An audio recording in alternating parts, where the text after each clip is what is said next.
जय श्री कृष्णा दोस्तों, आप सभी का स्वागत है मेरे YouTube चैनल पूजा सहारा पर।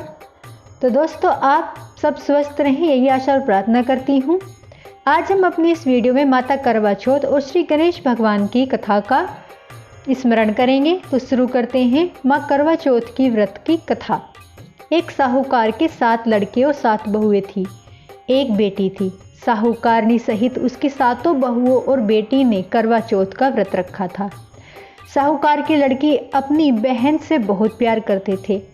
जब शाम को वो भोजन करने लगे तो उन्होंने अपनी बहन से भी भोजन करने को कहा। बहन ने कहा, भैया चांद नहीं निकला, मेरा व्रत है, मैं चांद देखकर और पूजा कर कर ही खाना खाऊंगी। बहन की बात सुनकर भैया ने नगर के बाहर जाकर पहाड़ी पर अग्नि जला दी और बहन को छलनी में से प्रकाश दिखा दिया और बोले, बहन चांद निकल आया है, अर्घ देकर भोजन कर लो। बहन ने अपनी भाभीयों से भी कहा, भाभी आप भी अर्घ देकर चांद देख लो और भोजन कर लो। नंद की बात सुनकर भाभी बोली, बाईसा ये तो चांद आपका है, हमारा चांद अभी नहीं निकला। वह भूख से व्याकुल थी, सो भाभीयों की बात समझ नहीं सकी और भोजन करने बैठ गई। जैसे ही उसने पहला कोर खाया उसे छींक आ गई। दूसरा कोर खाते उसमें बाल आ गया। तीसरा कोर अभी खाने ही बैठी थी कि उसके ससुराल से बुलावा आ गया कि पति बीमार है और जिस भी हाल में हो तुरंत ससुराल पहुँचे। बेटी को विदा करने के लिए माँ ने जब बक्सा खोला और कपड़े निकालने लगी तो पहले बक्से में सब कपड़े सफ़ेद सफ़ेद मिले, दूसरे में सारे कपड़े काले रंग के मिले। बेटी बोली, माँ तुम रहने दो, मैं ऐसे ही चली जाती हूँ। माँ ने अपनी बेटी से कहा, रास्ते में जो भी छोटा बड़ा मिले सभी के पांव छूना और जो भी तुझे सुहागन होने का आशीर्वाद दे तो वह वहीं पर अपने पल्ले में एक गांठ बांध लेना। बेटी ने कहा, ठीक है माँ, और रास्ते में सब बड़े छोटों के पैर छूते हुए चल दी। सभी ने सुखी रहो, खुश रहो आशीर्वाद दिया। ऐसे वह करते करते ससुराल पहुंच गई। ससुराल के दरवाजे पर छोटी नंद खेल रही थी। जब उसने पांव छुए तो उसने कहा, सदा सौभाग्यवती रहो, पुत्रवती रहो, बूढ़ सुहागन हो। यह सुनते ही उसने अपने पल्ले में गांठ बांध ली। घर जाने पर उसने देखा कि उसका पति मरा हुआ जमीन पर लेटा हुआ है और उसे ले जाने की तैयारी हो रही है। वह बहुत रोई। जब उसके पति को ले जाने लगे तो वह बोली, मैं अपने पति को ले जाने नहीं दूंगी। जब कोई नहीं माना तो उसने कहा, मैं भी साथ जाऊंगी। सब ने मना करने लगे पर वह नहीं मानी तो सब कहने लगे कि इसे भी ले चलो। जब पति को जलाने लगे तो उसने कहा, मेरे पति को मत जलाओ, नहीं तो मैं भी साथ में जलूंगी। सभी बोले, पहले तो पति को खा गई, अब उसकी मिट्टी को भी खराब कर रही है। लेकिन वह नहीं मानी। उसकी जिद देखकर सब कहने लगे, उसे यहीं रहने दो, इसके लिए एक झोपड़ी बनवा दो यहीं जंगल में। वह अपने पति के साथ वहाँ रहने लगी। पति की साफ सफाई करती, उसके पास बैठी रहती। उसकी छोटी ननद दिन में 2 बार आकर उसे खाना दे जाती। वह हर चौथ व्रत करने लगी और चांद को अर्घ देती और जोत करती। चौथ माता आती और कहती, करवो ले भाइयों की प्यारी बहन, करवो ले घनी बुखानी, करवो ले। तो वह चौथ माता से अपने पति के प्राण मांगती। तो चौथ माता कहती कि जब हमसे बड़ी चौथ आएगी तो उससे अपने पति के प्राण मांगना। ऐसा करते करते उसकी सभी चौथ आई और उस सब ने यही कहा और कहकर चली गई। अश्विन की चौथ आई और बोली, तुझसे कार्तिक की चौथ माता नाराज है, वही तेरा सुहाग लौटाएगी। जब वो आएगी तो उनके पैर मत छोड़ना। जब करवा चौथ आई तो उसने अपनी नंद से श्रृंगार सुहाग का पूरा सामान मंगवाया और करवे मंगवाए। तब नंद ने जाकर माँ से कहा कि भाभी ने सारा श्रृंगार का सामान और करवे मंगाए हैं। तो सास ने सोचा कि पागल हो गई है, जो मांगती है सो दिया।